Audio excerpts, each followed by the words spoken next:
後でちょうだい。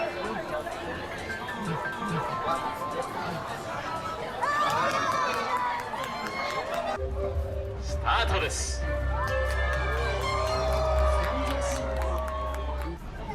遠い昔、この江ノ島には一人の天女と龍神がいました。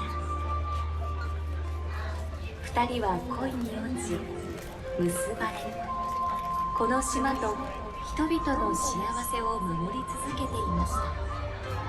海が増える江ノ島から平穏が失われていきました。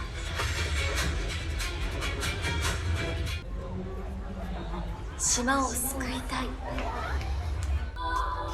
その祈りに導かれるように天から二人の天女が舞い降ります。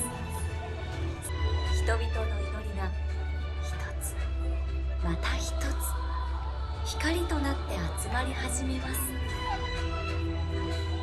その小さな光はやがて大きな光となり、三女神の祈りと重なったその時、光の中から一つの鐘が姿を現しました。人々の祈りから生まれた祈りの鐘。三女神は龍神の目覚めを願い、その鐘を鳴らしました。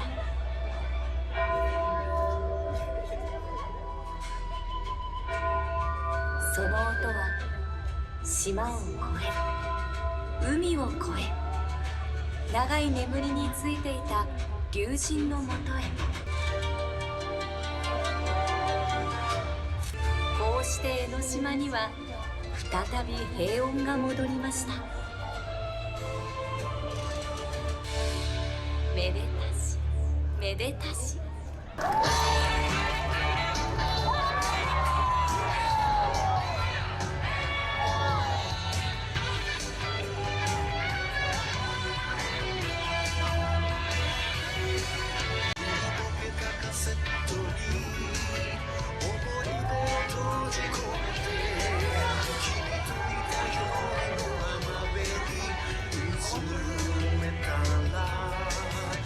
真夜中過ぎの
日はご来場いただきありがとうございました。